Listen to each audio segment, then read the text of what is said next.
Week 1 of the Premier League season done and dusted. It is Taking the Mikel. It's the Chelsea Nigeria legend John Obi Mikel back with myself, Chris McCarty, and John.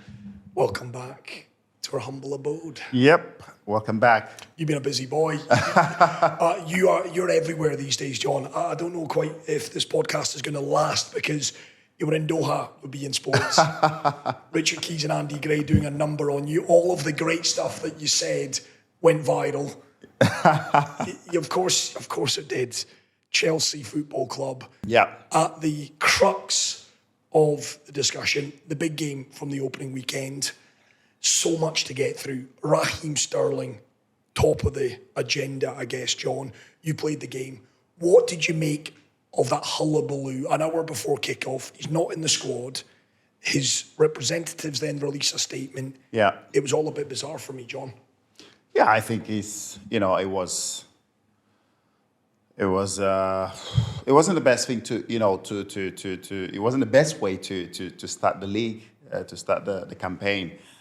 I thought the whole thing was, from Raheem Sterling standpoint, I think the whole thing was a mess. Releasing a statement like that, was it an hour before the game or something like that? To release a statement like that, it's I don't think that's right, totally. I think he was wrong. The way his team handled that, I think it was totally wrong. And saying that as well, I don't know obviously, we all don't know what the conversation was about. Yeah. Probably there must be like a conversation that's been had internally.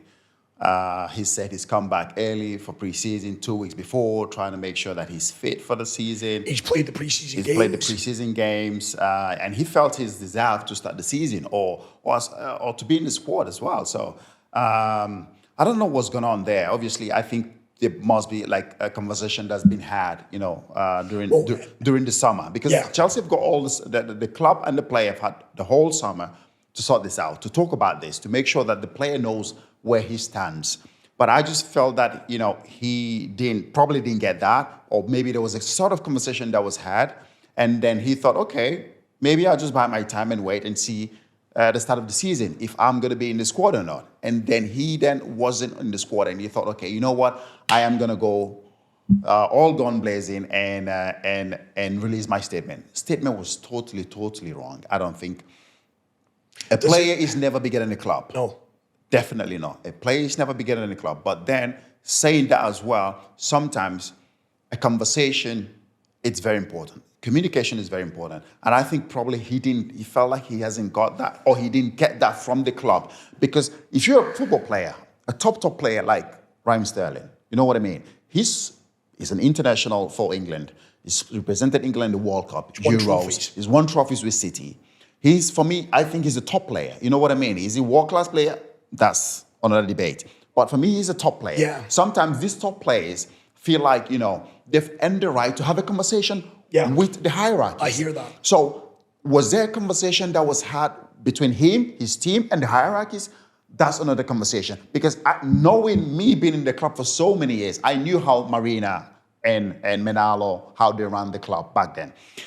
Because they know players been there for so many years, and you're a top player, and if they're about to lose you, they will call him into the office there's a level of respect. Yeah, a level of respect. Mikel, JT, Lamps, come into the office, level of conversation, because we respect you a lot because of what you've done for this football club. You deserve that conversation. They'll let you know exactly where you stand. I feel like Raheem felt like he is in that bracket to have such conversation. Yeah. You know what I mean? So again, it's the conversation that probably was or wasn't had, between him and the owners, or between him and the manager. The manager just coming to the football club. You can't blame that on the manager. I think it's purely on the owners and the hierarchies. I think the conversation should have been had between him and the hierarchies to make it clear this is where you stand. And also for Raheem Sterling as well, I think sometimes you can feel where the manager is leaning during the preseason. Yeah. You can tell if it's writings on the wall that, okay, now my time here is done. But I think he still feel, how old is he now, 29, 30? Yeah. I think he feels he can still offer a lot for this Chelsea football team. It's interesting, John, because I take an awful lot away from what you've said there. Enzo Fernandez came out after the game to say that it was a technical decision. Yeah. But listening to you there, and for what it's worth, I'm very much with you. I think this is a decision that's been taken above Enzo's head. Yeah. I think this is the hierarchy. Definitely. I think they are looking to sell. Yeah, Raheem definitely. Sterling before the end. Yeah, they're trying to get rid of the window. Yeah, no, that's what it is. I think they're trying to get rid of him. Obviously, I think, he's on a very, very big wages. And I think the club is trying to see how they can manage that and make sure that they get those players out who are on a very, very big wage. Ben Chilwell as well is going to be leaving. Now Raheem Sterling, Conor Gallagher, Chalobah. I mean, the whole thing. And, it's... You said it, John, it's a mess.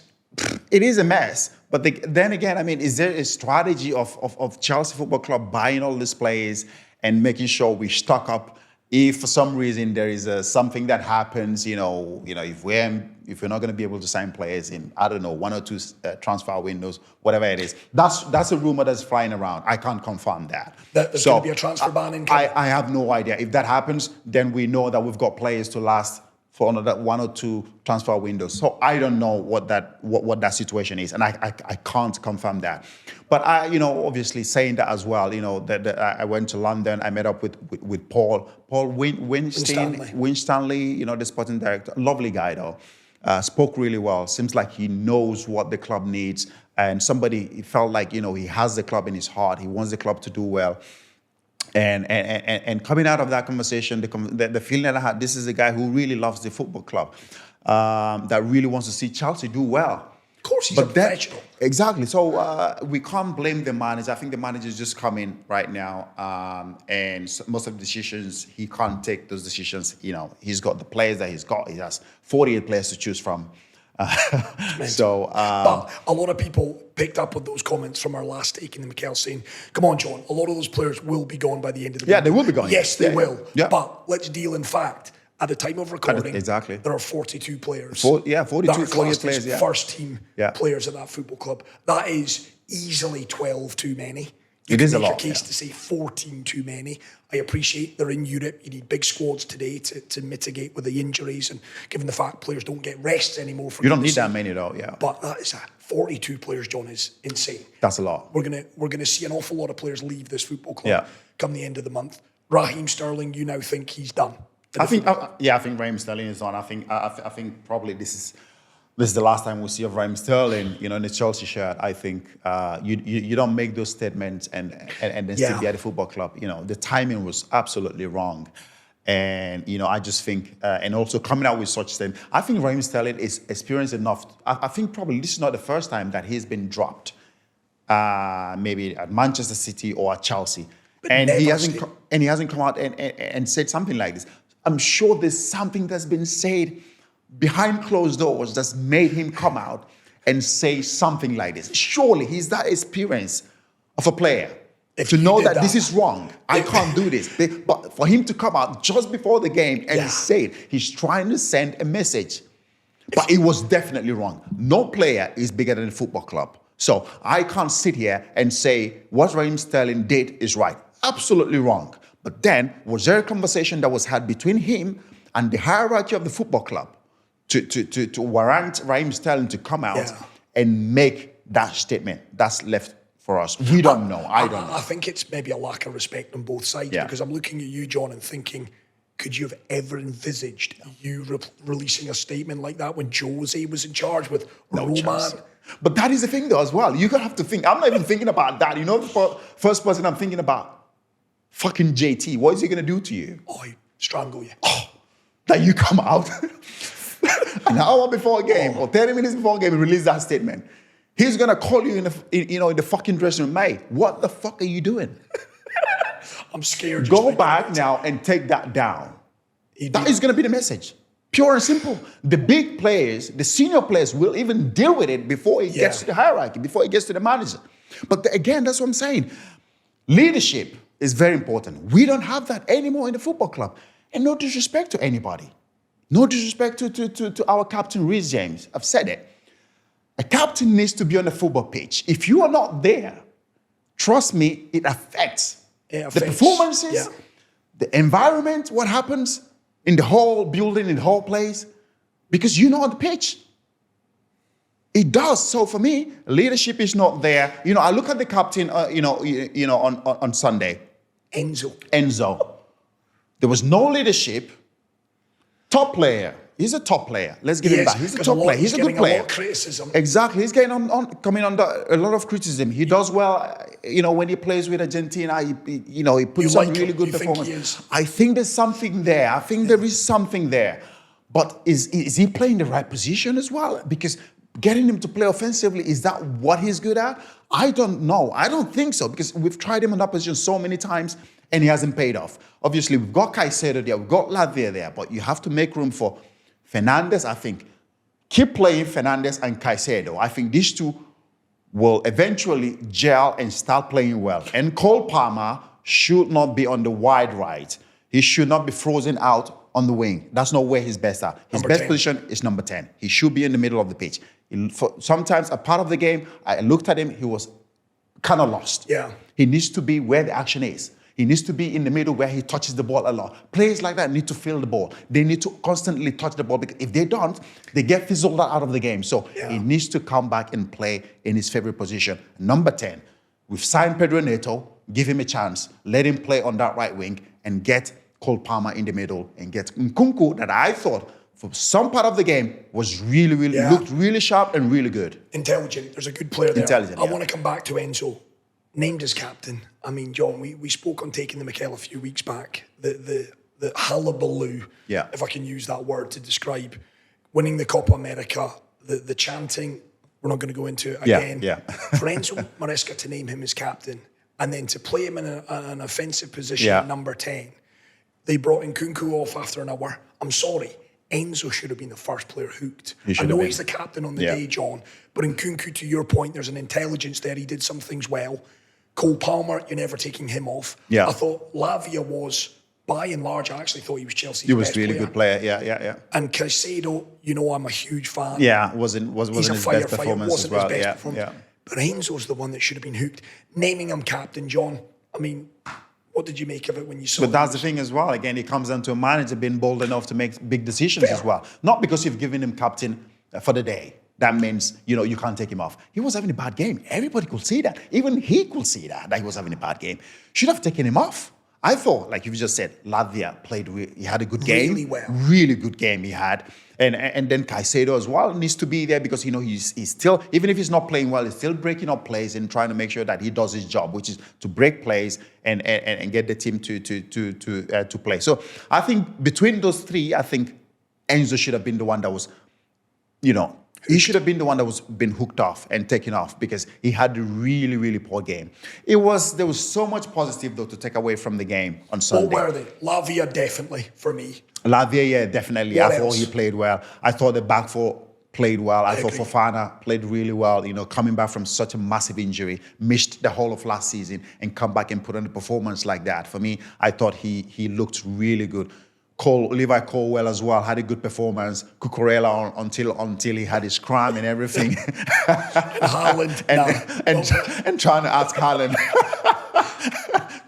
to stretch him up. Haaland not Fuck you. After you've killed me in the Euros, sang a song for me, and now you want me to help me. It just shows you football is cruel, isn't it? Yeah. When you're winning is when you should be. I keep saying it. When you're on top, when you're winning is when you should zip your mouth and be humble. No, but it was fun to see that. It was just funny. But no, I thought there was a lot of positive to take out from the game. We played well in most of the game. Large part of the game, we it looked like there's something there. You could feel there's something. Probably from last season, the players still understand each other. You could feel there's something, and Enzo Maresca trying to implement his new philosophy. You can feel there's something. There's a new era of Chelsea that's there. You can see it. It's not there yet, but it's the first game of the season. We can't criticize the team that much. I think there's a lot to come from this team, from what I saw on Sunday. There's a lot of positive, so we should believe in that, and we should believe in the manager. We should support the manager, support the team, but keep saying it. All that being said, Jackson, I love the guy, runs around, puts himself about. Does. Again, he's always putting himself in the right position, which is very, very important. He's doing the right things, but he can't finish. Quality. So for me, the quality of his finish is the problem. So I keep saying, from all the positive that we can sit here and say and talk about, we need a proven goal scorer. Somebody, we've seen it again, most of the chances we had on Sunday, we couldn't finish. We couldn't score. I've said it. He's putting himself in the right position, which is very good. He runs around. He does the dirty job for the team, which I really appreciate. I'm sure a lot of Chelsea fans do appreciate that, but his finishing is very, very poor. And one thing I have to say about this as well, sometimes when you do get a strike, a proven goal scorer, it's going to help Jackson. It might help him because you take away most of the pressure from him. He then feels that he's not really the main man to get the goals for the club. And then that relaxes him. Then his finishing, his goal scoring comes even more natural. I feel like right now he's forcing it. He's trying to score. He's doing everything to score. Sometimes when you push him too hard, it's not going to come. So bring in somebody who's very well experienced, who knows how to put the ball in the back of the net. It will help him. He can also learn from him, from training. He can show him how to finish. He can do shooting drills with this person. And this is what Didier Drogba did with younger players back in our days.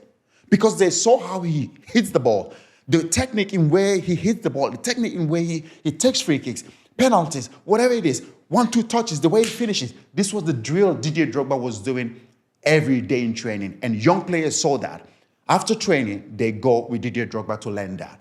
This is something that Jackson, I feel, will benefit from. A top striker coming into the club. It will help Jackson. Yeah. He needs to be in the team because I feel he does enough to be in the squad.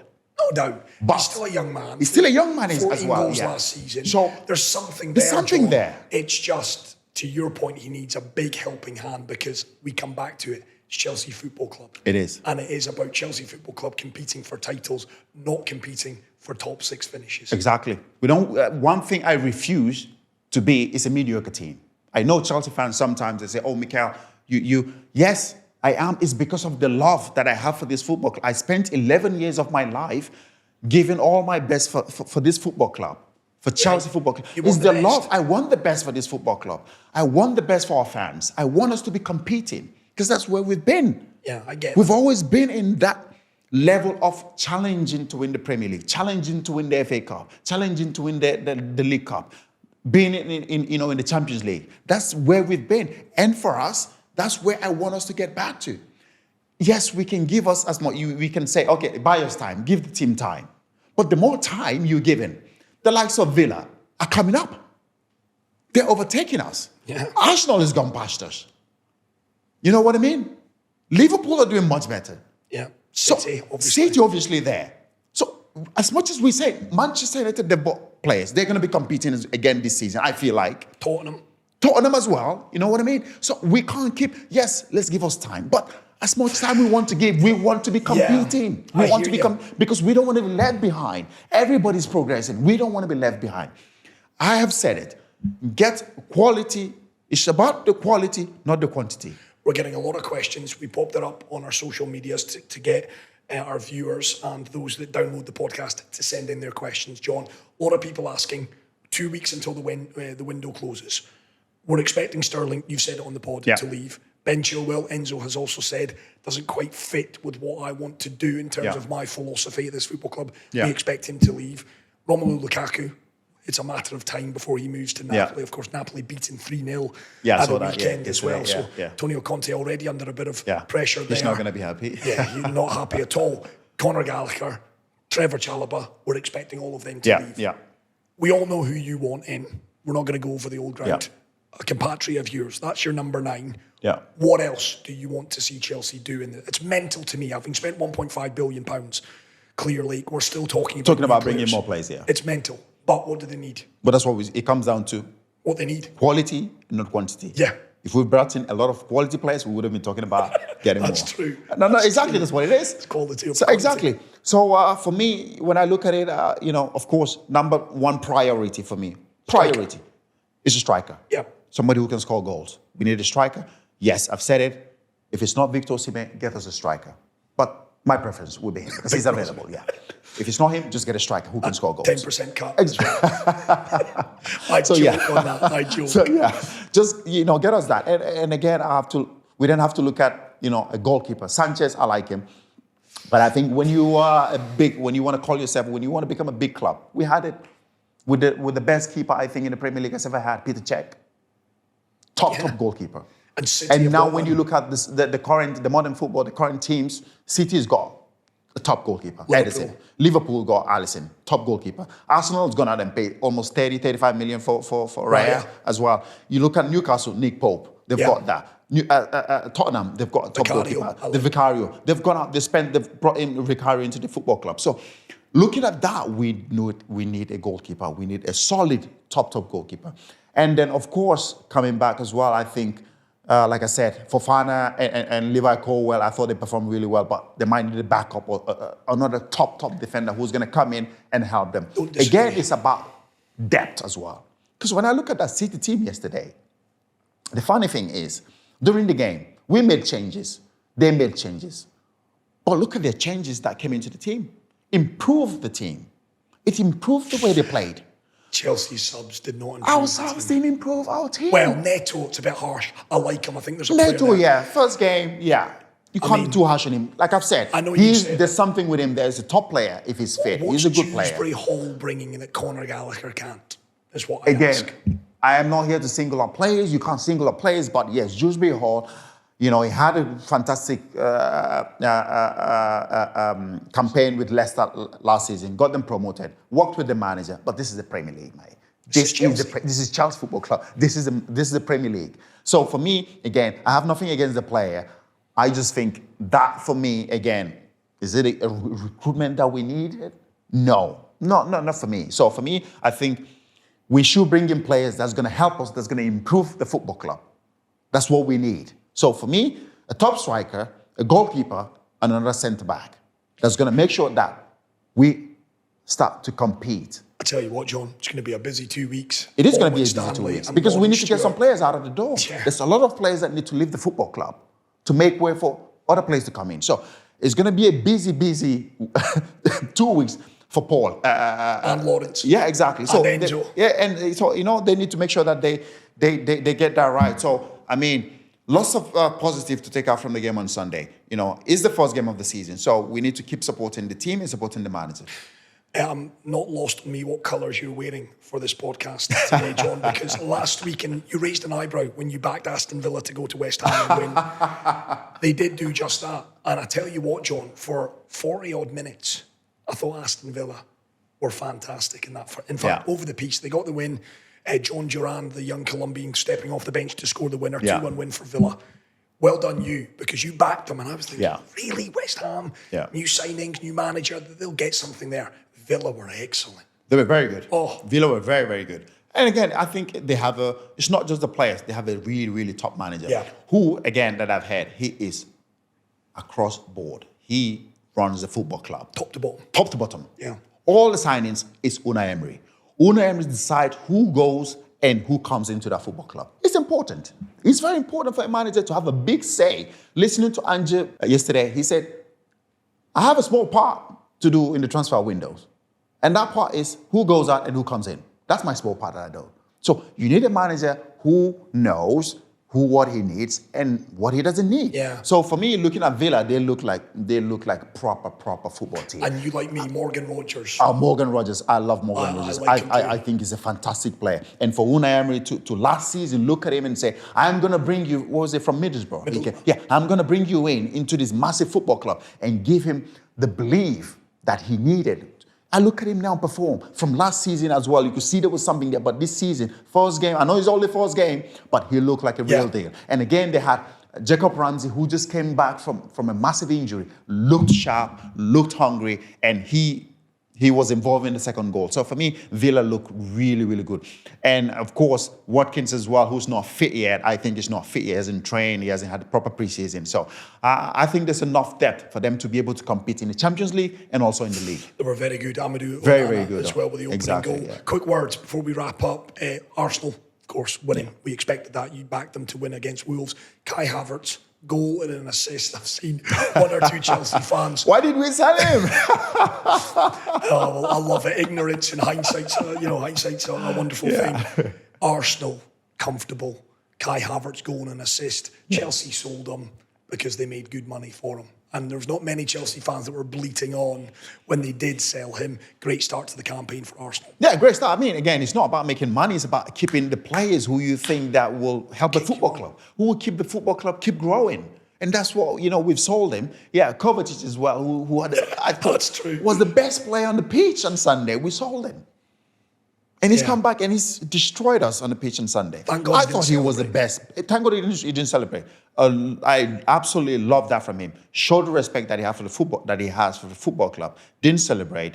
And I thought that was class. That was class from him. Him and Bernardo. Him and Bernardo. The way I thought Kovacic on Sunday was absolutely fantastic. The way he ran the game, the way he controlled the game from start to finish, you could tell he looked fit. You could tell he was hungry. He wanted to show something. There was something he wanted to prove something, and he was absolutely fantastic. I know. Last season at the club, he just joined City, probably still trying to sort himself out. But this season, he looked for me like a proper footballer. He looked like the Kovacic that we knew back in the day at Chelsea. And of course, they even won the game without the main man, Rodri. He's going to come back into the team. Again, you look at this City team, I genuinely think that's why I think they're going to go and they're going to go on and win the Premier League for the 5th time in a row. I do genuinely believe that. Kyle Walker. Most of the players were not fit as well. Yeah. Kyle Walker wasn't on the pitch. Bench, Stones. John Ake, Stones, Ake. Foden. Yeah. Grealish as well. So, and I think they're going to go on the market. They're going to dip their hand in the market and get somebody to replace Julian Alvarez. Who that is, I don't know. Did you see Pep talking to Cole Palmer at full time? You want to come back to the club? You want to jump ship? You want to come back? All is forgiven. Come back, of course. All is forgiven, yeah. He's Chelsea's main man, but you're right, City, we do expect them to They look good. They look good. I think they're going to strengthen. I think Pep needs to find a way to make sure he motivates this team. I think he says something in the media, but something else, he says to the players, inside, behind closed door. I think he's sitting there trying to get the best motivation. He's come out and he said, hungry to win the Premier League 5th time in a row? Not right now, until the last month of the season. No, Pep, we don't believe you. That's absolutely bullshit. You're right. You're so right. So I know he's sitting behind door and and trying to motivate the players. Not that he needs to do that, because when you look at this City team across the whole squad, winners, leaders, winners. That's what I see. Yeah. Leaders and winners. Again, do we have that in Chelsea Football Club right now? We don't have that. I don't want to sit here again and criticize the team, but there's so many things that we need to improve. I looked at the game on Sunday. There was nobody that I saw who was screaming, trying to, oi, come on, let's go. I need a little bit more. Wake up. I never saw that. No. But this is what we used to see. I used to have fights with Lamsey. We used to argue on the pitch. He used to go, John boy, come on, let's go. Yeah, you go on. But at the end of the day, after the game, we shake hands, we have a beer, we laugh about it, inside the dressing room. You know what I mean? And you have a JT as well who's sitting there trying to get everyone motivated. I don't see that, and that's what I need from Reece James. Top player, Reece James. If he's fit, we need him on the pitch. It's Wolves this weekend at Molineux. Wolves coming off the back of that defeat to Arsenal. I'll say it, John, I'd be nervous for that one. Yeah. I'd be nervous if I was a Chelsea fan. I'm not a Chelsea fan, so I'm not nervous. I'll go to bed on Friday night. Very well, thank you very much. I think by the end of season 2 of this sport, you're gonna become a Chelsea fan. I'll go even greater. Listen, very quickly, we've done all right in the fantasy football this weekend. We've done all right. Yeah. 50 odd points for the both of us. A lot of criticism that we took on our teams. Well done you, by the way. 3 Arsenal, goalkeeper and 2 defenders. Yeah. And of course they kept the clean sheet. They'll be the best defensive team in the league. Yeah, I think so, yeah. I mean, of course. Well done you on that. And Haaland, your captain. And Haaland, my captain. Despite the fact he was up against Chelsea. By the way, you have to say 100 games, 91 goals. 100 games, 91 goals. Insane. That is insane. It is. The way he took that, the way he finished that goal was absolutely fantastic. You can tell a player who's full of confidence, a player who knows how to put the ball in the back of the net. One touch, second touch, dink it over the goalkeeper. Here's a question. What a finish. Very quickly, John. If Haaland's playing for Chelsea on Sunday and Jackson's playing for City, is it a different result? I think you would have scored. Yeah. It would have been a different... City might still win, but I think Haaland would have scored. And Jackson would have missed that chance more than likely. It's the fine margin. I just think Jackson needs help. You need somebody who's going to come in and take a bit of the weight, shoulder pressure off his shoulder. Because I think if he relaxes, that's what I think. If he relaxes, there's a player there. There's a player there. The goals will come naturally from him. I think right now there's too much pressure on him. He's trying too hard. He needs somebody who's going to come in and show him how it's done, who is going to practice, who's going to have some practice on a training pitch with, who's going to look up to and see the way it's done. And I think there's a player there, so we need to keep supporting him. Last one, before we wrap up, another edition of Taking the Mikel. It is Wolves. It is Molineux at the weekend. Prediction? Prediction, I think we'll win that game. I think we'll win that game. I think it's a game that's there for us to win. From all the positive things that I saw on Sunday, I think. See, John? Yeah, I think we'll win that game. And no one can accuse you of being negative all the time. Once blue, always It's not negative. It's not negative. It's the passion. I know. It's the passion that I have for the club. Sometimes maybe it's just too much because probably it's just the way I play for the football club, the way I represented the football club. Because I gave my all. I gave my 100%. Maybe sometimes when I speak about my club, Chelsea, you're frustrated. The frustration, the passion comes out. And I am not disrespecting anyone. It's just the way and where I want the football club to be. We are Chelsea Football Club. We should be competing to win the Premier League and we should be in the Champions League. I don't want to see our football club being dragged and become a mediocre football club. And that's not where we don't belong there. We should be at the top where we belong. Because if we don't do that, I keep saying it, the other teams are going past us. Yeah. Villa, Arsenal, Spurs, Newcastle. We need to keep growing because the other teams are growing. He speaks a lot of sense. John Obi Mikel. It is Taking the Mikel.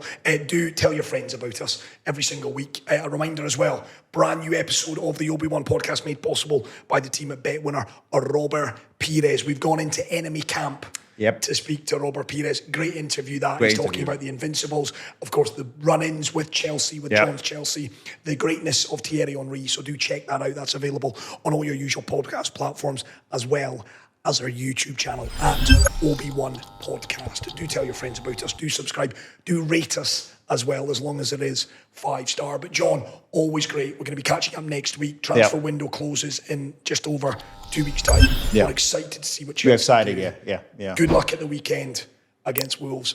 I think you might need it. I have to say, though, I think once it was 2-0 on Sunday, I saw Todd Bowley walked out and went back in. I'm pretty sure he's out there making a phone call. We need to get a strike in. Let's hope that was the phone call he was making.